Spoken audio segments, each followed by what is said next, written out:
قوم عمالقہ کو بت نصر کے پاس پڑا ہوا ایک لڑکا ملا، جس لڑکے کا نام انہوں نے بخت نصر رکھا، یعنی کہ نصر کا بیٹا۔ یہ لڑکا بڑا ہو کر ایک بہت ہی ظالم اور سخت دل بادشاہ بن گیا۔ بخت نصر کا دور 562 قبل مسیح سے لے کر 605 قبل مسیح تک قائم رہا۔ کلدانی سلطنت کا دارالحکومت بابل، جس کا موجودہ نام بغداد ہے۔ یہ شہر بغداد سے تقریباً 65 کلومیٹر کی دوری پر دریائے فرات کے کنارے آباد تھا۔ دنیا کے قدیم ترین 7 عجائبات میں سے بخت نصر بادشاہ کے معلق باغات دوسرے نمبر پر تصور کیے جاتے ہیں۔ ان باغات کے بارے مشہور ہے کہ ایران سے تعلق رکھنے والی اپنی ملکہ بانو کی خوشی حاصل کرنے کے لیے یہ باغات تعمیر کروائے گئے تھے، کیونکہ ملکہ نور بانو اپنے ملک کے سرسبز شاداب وادیوں کو بہت ہی یاد کیا کرتی تھیں۔ 6 صدی عیسوی جب بنی اسرائیل کے لوگ بدکاریوں اور بدعمالیوں میں بہت ہی آگے نکل گئے تھے تو اللہ تعالیٰ نے ان پر سخت عذاب نازل کیا۔ بخت نصر نے ایک بہت ہی بڑی فوج اپنے ہمراہ لی اور بیت المقدس پر حملہ کیا۔ بادشاہ بخت نصر نے 1 لاکھ کے قریب لوگوں کو ہلاک کروا دیا، 1 لاکھ لوگوں کو وہاں سے ملک چھوڑنے پر مجبور کر دیا اور 1 لاکھ کے قریب باشندوں کو اپنا قیدی بنا کر لونڈیوں اور غلام بنا لیا تھا۔ ان میں 1 لاکھ لوگوں میں سے ایک حضرت عزیر علیہ السلام بھی شامل تھے۔ بخت نصر نے بیت المقدس شہر کو تباہ و برباد کر کے رکھ دیا۔ اس کے بعد یہ شہر ہر طرف ویران ہی نظر آتا تھا۔ چند دن قید رہنے کے بعد حضرت عزیر علیہ السلام نے بخت نصر کی قید سے رہائی پائی۔ حضرت عزیر علیہ السلام نے ایک گدھے پر بیٹھ کر اپنے شہر بیت المقدس کے چاروں طرف کا چکر لگایا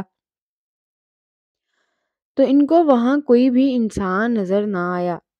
اپنے شہر کی یہ حالت دیکھ کر حضرت عزیر علیہ السلام بہت ہی دکھی ہوئے۔ آپ نے دیکھا کہ درختوں پر بے شمار پھل پک کر گر رہے ہیں۔ یہ سب کچھ دیکھ کر حضرت عزیر بہت ہی دکھی ہوئے۔ یہ سب کچھ دیکھ کر حضرت عزیر کی آنکھوں میں آنسو آ گئے۔ آپ کے دل میں آیا کہ اللہ تعالیٰ اس برباد اور ویران شہر کو کس طرح سے دوبارہ آباد فرمائے گا۔ اس قدر ویرانی دیکھ کر حضرت عزیر علیہ السلام نے بڑی حیرت سے کہا کہ خدا انہیں ان کی موت کے بعد کیسے زندہ کرے گا۔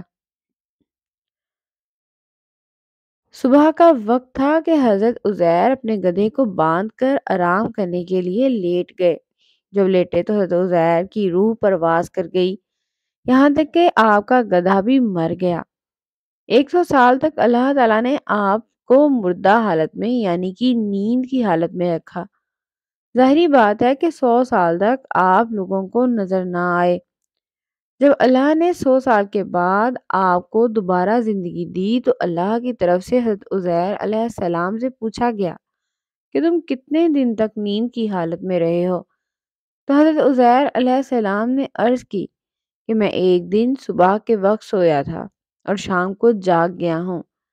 اللہ تعالیٰ کی طرف سے آواز آئی کہ آپ علیہ السلام 100 سال تک نیند کی حالت میں سوئے رہے ہو۔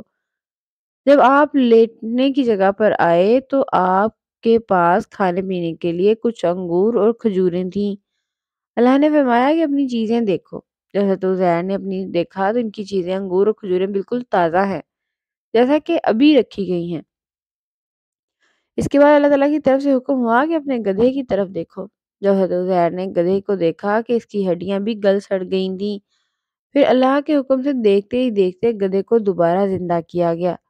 اس کی ہڈیوں پر گوشت آ گیا اور گدھا اٹھ کھڑا ہوا۔ یہ اللہ کی قدرت تھی۔ یہ سب کچھ دیکھ کر حضرت عزیر اللہ تعالیٰ کا نام لے کر پکار اٹھے کہ میں خوب جانتا ہوں کہ اللہ تیری ہر چیز پر قدرت ہے۔